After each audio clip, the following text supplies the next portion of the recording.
Welcome everyone, and thank you for joining us. It looks like we've got a good turnout and a few people joining. My name is Brent Gibbs. I'm a member of the AWA Water e-Journal Technical Committee, and I'll be chairing our webinar session today. And I'm very pleased to welcome you to what I'm sure will be a very interesting presentation on brine management from Dr. Matthew Brannock. But firstly, I'd like to start by acknowledging the traditional custodians from the various places that we meet today across our beautiful country.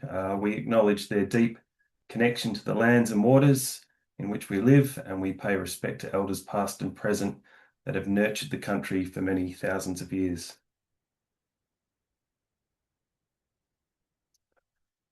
So just before handing over to Matthew, just a bit about the Water e-Journal. It is AWA's premier electronic journal for technical and scientific matters across Australia. Publishing in the journal provides a great opportunity to showcase your work in a professional medium that has a legacy of ongoing readership. It provides valuable networking opportunities, collaboration, thought sharing with peers, and also, of course, contributes to your continued professional development, or CDP, which may be of value to your professional status. So if you haven't published in the e-journal and would like to, reach out to us or visit the webpage to get started. It's a pretty self-explanatory path through the webpage, and we are here to help you on your journey to becoming a published author. For those who have published before, we'd love to see you back to contribute more of your work. So all papers that are published by the journal are eligible for the Guy Parker Award, which is awarded at Ozwater each year. The papers undergo a rigorous review process by a panel to select the best paper. And on that note, I'd like to congratulate and welcome Dr. Matthew Brannock to present his paper on a brine management framework for inland desalination and PRW. Just a quick bio for you, Matt, before you kick in.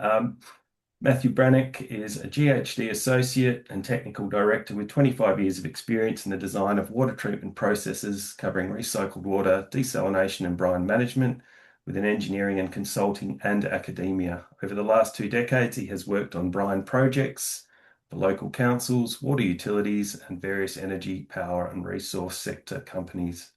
Solutions covered by brine concentration and crystallization using either membrane, thermal, or pond processes, in addition to a wide range of disposal and beneficial use approaches.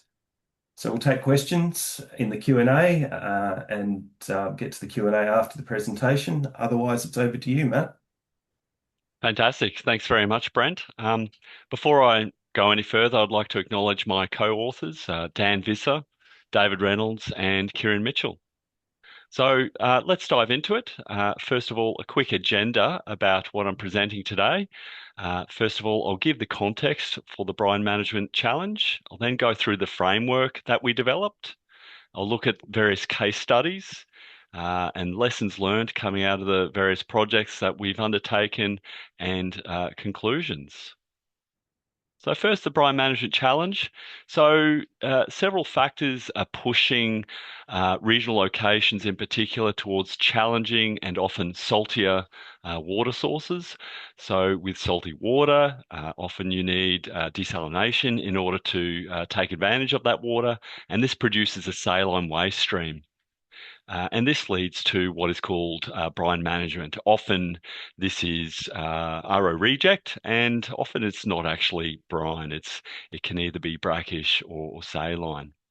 So examples include groundwater desalination, but also purified recycled water, which is common, is being looked at closely within Australia and is common in Texas, Arizona, those parts of the US who have already gone through this phase. So what is brine management? Essentially, it's the sustainable management of brine and the intrinsic salt produced from desalination and other cycling up processes within economic and regulatory constraints. So problems arise when you're not looking at the full project life cycle, or your battery limits around the problem aren't properly set. And this is where the framework actually comes in. So this is proposed to enable development of sustainable and resilient brine management strategies. And I'll go through the stepwise framework on the right there. First of all, it's important to look at all your water supply options because the first question is, do you actually need to undertake desalination? It's often expensive and can create this brine or brackish waste stream to deal with. You need to understand the brine composition. You then need to go to the end solution and actually identify the beneficial use of the salt or brine and its various disposal options. You then look at how to get it there via brine minimization, processing, transport options, and purification. And these all enable the beneficial use or disposal.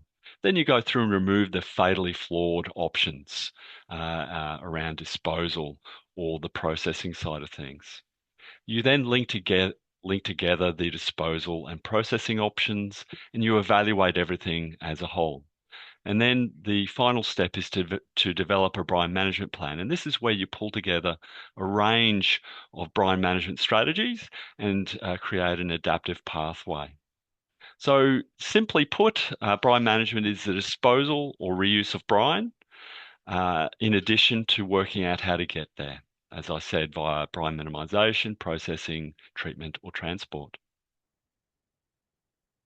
So, first of all, let's talk about the end game, the disposal or beneficial use route. So, in terms of the brine itself, which is the first list up above there, you would typically, and I'll just go to the highlighted ones, a seawater outfall. That can occur when you're inland. Very long pipelines, though. It is commonplace in some parts of the US, in California, or even sewer. You have to think about compatibility, injection into a suitable strata, which is common in parts of the US and Middle East, not so common in Australia, but it does happen. Co-disposal with another waste, such as ash from a power station. And then if you've actually taken it all the way to salt, you could actually beneficially use it. It is challenging. You have to work out what type of quality you're looking at. Then there's on-site encapsulation. So often brine evaporation ponds are used. So in some disposal routes include the encapsulation and creation of an on-site landfill, or an off-site managed landfill is another option.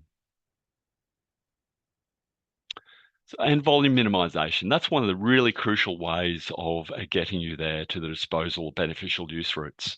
A smaller volume enables a smaller mass to transport via truck, train, or pipeline. It also helps you process the brine further for purification. So proven technologies are enhanced recovery RO. So a key one here is basically softening of removing hardness or silica, so you can push the RO recovery as high as possible.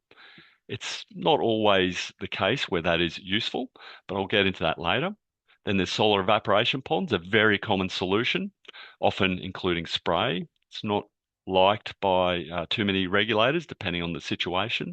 Then there's the mechanical or thermal equipment that allows you to concentrate it. And this is often termed zero liquid discharge when you take it to a salt. And there's several other technologies to watch or consider, many variations of enhanced recovery RO, such as the batch and semi-batch processes, flow reversal processes based around RO. RO is one of the cheapest ways you can actually minimize your volume of brine. Membrane distillation is one to watch, solvent extraction, humidification, dehumidification. There are many others, but they're all not commonly used and still at the research stage. So what are the tools? So for brine minimization process, what is invaluable is understanding the chemistry. So you can use various tools such as the US Geological Survey tool, Freak C, or EVS Water, which has now become GHD Water Designer. OLI Stream Analyzer, a very sophisticated modeling software, but very expensive. And understanding the chemistry and how it behaves up in the brine end of things and the salt end enables you to undertake the high level engineering design around mass and heat balances, sizing process units, things like that. Brine injection, it's important to undertake a whole range of hydrogeological and geochemistry type studies and later trials in terms of injectability. High-level engineering design is required because you may require a large injection well field to do this. You need to understand if there's going to be clogging or scale type of issues. Offsite landfill is a whole range of its own technical analyses around waste and site assessment, geotechnical factors, compaction trials, things like that. On the sales side, there's a range of things you need to do around the chemistry to make sure you can actually meet those purity levels that you need to target for the sale price of the particular product you're selling. And again, high level engineering design is required to cost it up. Sales side of things, you really need to understand the market dynamics. Are you going to affect the local market and swamp it or not? And also, can you sell into an overseas market? That will in turn require transportation costs. But all routes do require regulatory investigations around limitations and requirements. And then, there's a lot of regulatory guidance that you need on that side of things. So in terms of the cost side of things, obviously CapEx, OpEx, and end of life costs are required. And then you need to look at it holistically on a net present cost basis. Most of these projects do cost money. It's rare, even if you find a beneficial salt, that you can make money out of it. And you can look at it in other holistic manners. So MCA analysis is one of the key ones. It's a pretty standard old one, but it's great for including stakeholders into the whole analysis, whether they're internal or external stakeholders. On the planning side of things, a really valuable tool is the adaptive pathways planning approach to actually map out different pathways for the different solutions, because there's always going to be uncertainty as you progress through these projects. So on to the case studies. So the first one I'll present is one where I actually got introduced to brine management 20 years ago, and that's the Queensland coal seam gas industry. It's a nationally significant industry. It's a large employer in southern Queensland, produces a lot of gas for export, but it also brings up a lot of water, brackish water to the surface. So around about 100 to 200 megalitres a day near its peak. And in total, the whole industry would have brought to the surface around about 5 million tonnes of salt. A lot of this is currently sitting in brine evaporation ponds. So back at the beginning, there were various guidance from the state government. The overarching guidance was to encourage beneficial use, and this would often require desalination. And this is of that brackish water itself. So you needed to desalinate in order to use that water for irrigation. And this produced the RO concentrated waste stream. And then there became a brine waste prioritisation hierarchy that was introduced. Number one, obviously, would be beneficial use wherever feasible. Key word there, feasible. Priority two was to dispose of the brine in accordance with strict standards that protect the environment. So in reality, you need a long-term solution. They are pushing towards a long-term solution which will remove salt from the surface of the region or to contain it indefinitely. So that means monitoring and maintaining the landfill or whatever management practice that you put in place. So after 20 years and over $100 million worth of investigations by this industry, work on solutions actually continues. Although the base case is quite solidly, excuse the pun, zero liquid discharge and encapsulation. There are green shoots though, but what I'll do is I'll go through what occurred in the industry, and basically you can see where they stepped through a process very similar to the brine management framework that was presented in the paper. So, first of all, they assessed whether or not desalination was required. They tried to understand the brine composition and behavior. Often, it's very complex behavior when you're concentrating the brine quite high. So, for CSG water, it's high in alkalinity, and there's various interesting processes in terms of interacting with CO2 in the atmosphere and production of different carbonate salts. Soda ash and sodium bicarbonate are two key ones.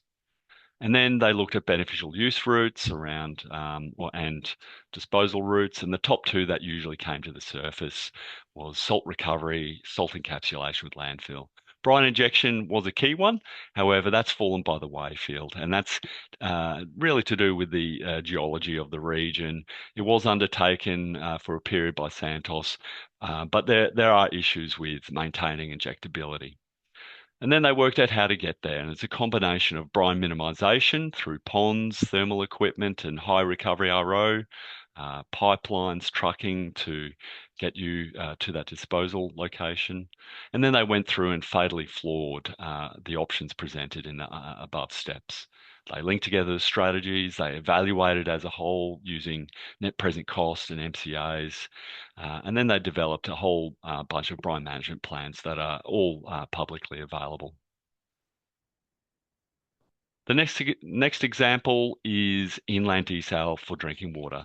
So this is we're on the cusp of another wave of this occurring, but 20 years ago there was a regional township inland Australia, and it was driven down to alternative water sources. It was due to diminishing river yields, growing population. We're seeing that again today, and desalination was seen as a solution.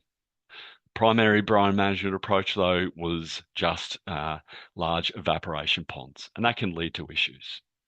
Intermittent pond expansion over several years has meant more approvals and budget being required. Regular pond refurbishment, the initial clay liner was not successful. It dissolved because of the higher pH brine stream. Salt disposal solutions aren't actually publicly available or communicated, and there's no evidence of looking at how to actually extract that salt from the ponds. And there are cost challenges. So, based on my own calculations, it's estimated that um, every 20 years, the brine disposal costs alone will cost the same as building a desal plant. So, and that's a sort of a rule of thumb that brine management costs equal the cost of the inland desalination plant. So, in reality, they should really be thinking about a framework methodology that we've presented. And the next one, case study 3, is looking at inland production of PRW. So, as I've mentioned, several inland townships around Australia and cities are looking at PRW currently very closely. There are at least a dozen. So, most inland PRW examples in the US are based on RO. Brine streams have that high concentration of nutrients and emerging contaminants, not often high levels in terms of chlorides, which can be problematic, or the other species, but it depends how high you push the recovery. The loads themselves aren't higher. However, the regulators do have concerns around the ecological impacts of these high elevated concentrations. There are alternative approaches such as brine injection, landfill, ZLD, etc. Alternatives to RO reject, RO concentrate release to rivers, I should say. However, these are often ruled out due to technical and cost issues. There's an alternative approach that avoids desalination, and that's carbon-based advanced treatment. However, this has its own issues in terms of cycling up of salinity and analytes, but you may be able to couple it with softening or a smaller RO stream. The industry over in the US is broadly applying an approach similar to the brine management framework.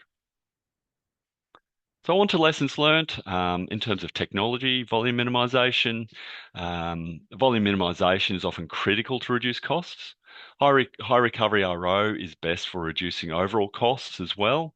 Desalination and avoidance and even, in fact, reducing RO recovery should be looked at for certain beneficial use scenarios or release scenarios of RO concentrate. So perhaps you don't need to squeeze as much water out of that out of the recycled water, and it may not have as big impact to the local ecology.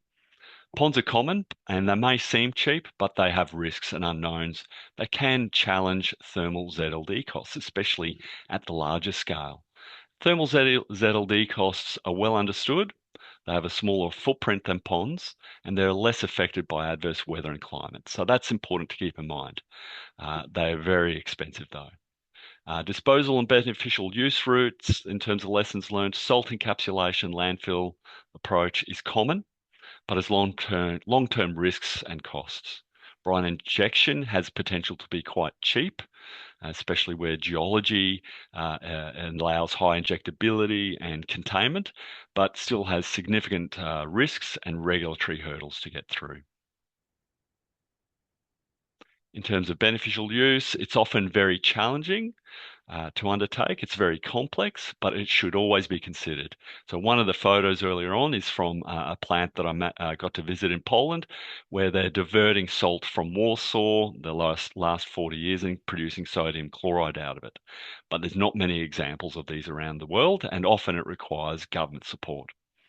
So this is what I've said here. It can be successful if the salt waste is relatively pure, if the use point is very close, and if there's significant government support. Each brine management project has its own unique challenges. That's important to learn. Brine management does not finish with storage of RO reject in ponds. Whole of life brine management costs are often similar to inland desalination costs. And a suite of brine management options are recommended, and adaptive pathways can help you map them out. So to conclude, inland desalination has only occurred at scale within the last 20 or 30 years, both in Australia and the US. So we're yet to fully experience or understand the long-term cumulative effect of inland desalination of brine production. There are examples in Australia where brine is still sitting in ponds and the salt has not been fully contained. The impact of inadequate brine management will only increase as inland desal and PRW become more common. And the brine management framework, I hope, with case studies and lessons learned from the paper that was published in the e-journal, will hopefully enable more efficient deployment of sustainable brine management down the track. So thanks very much for your time, and I'll pass it over to Brent to pass on any questions that have come up.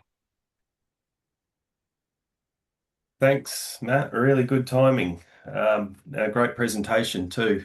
I'll get to the Q&A if I can find it here and see what we've got in here. I don't see any questions in there, but I'm hoping I'm looking in the right place. Do we have any open questions from the floor? I can't see any questions either. Oh, here we go. Oh, sorry, that's my timer in the background. Well, I might ask a question then Not a while problem. while everyone puts their thinking caps on. So I guess the question I had was around PRW Hmm. and any brine management. Should there be full-scale PRW plants, particularly inland? Are there any concerns around the quality of salt that could be produced for any beneficial reuse purposes in terms of contaminants? Yeah, so there are beneficial use of those particular salts can be challenging, both the major salt and minor salts. It's the products are difficult to separate, and the high value minor products are very hard to purify. So it's a bit challenging there. The issues though are when you cycle it up, you'll have higher concentrations of some of the salts, micropollutants, emerging contaminants, and nutrients. You'll have to, and Bundamba within inland from Brisbane, they actually had to treat the RO concentrate with MBBR to get the nitrogen levels down. However, there are certainly concerns further inland in more pristine waterways regarding a range of different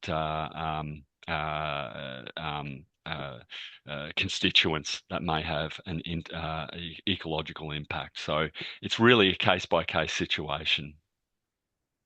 Yeah, great. Thanks. And that has given enough time for some more questions to come through. So, uh, the first one is costings. Do we expect the cost of brine treatment to decline in the future and technology is improving? Um, Look, it's pretty there's some interesting novel technologies that are coming up, but the standard technologies are already very well understood. I have seen thermal ZLD costs overall, the total install costs are still large and they've gone up faster than inflation. But there was a recent push in terms of modularization of the thermal technologies, which has helped. There might be some RO technologies that enable you to push the recovery higher to reduce costs. So there's definitely some green shoots in places, but no game changes as of yet. okay. And a few of these questions are along the same vein. How common is it to see a salt market developed as a result of brine availability from inland desal? Not very common at all.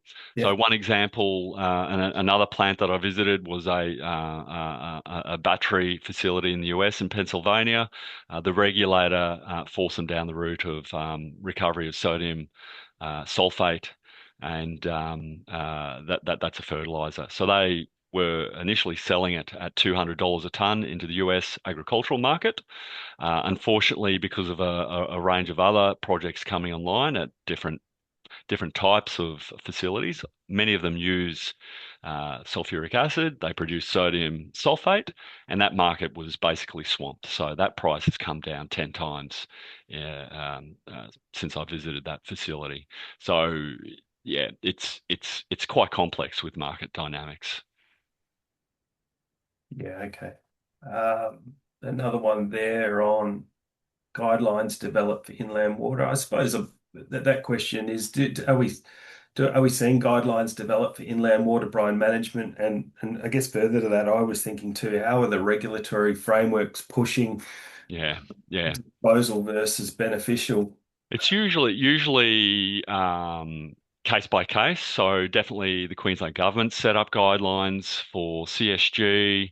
The New South Wales government looked at it very closely for CSG, but also the New South Wales government set up a salt trading scheme along the Hunter River location because a lot of the power stations in that location were cycling up salts through the cooling process. So there's actually a salt trading scheme along the Hunter River. So it's usually case by case where these guidelines and regulations come into play.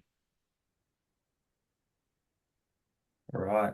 Well, thanks, Matt. That there are a few more questions, but that does take us to the hour. Laura, what is typical from this point? Should we go for a few more, or should we close out the session?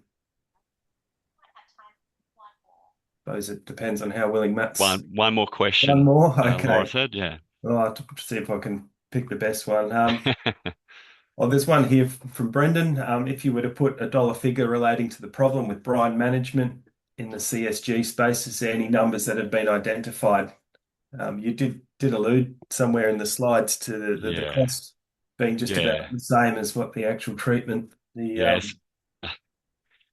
Yeah. I mean that's the only dollar figure I could actually provide. It's very case by case specific, and it's essentially double the cost of inland desalination in whole life terms.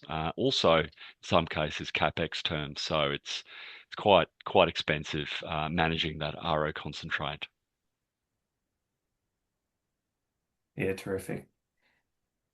Okay, well, thank you so much, Matthew, and congratulations again on receiving the Guy Parker Award. A terrific presentation today, and thank you for the attendance from all across the country. I'll hand back to you, Laura, to close out.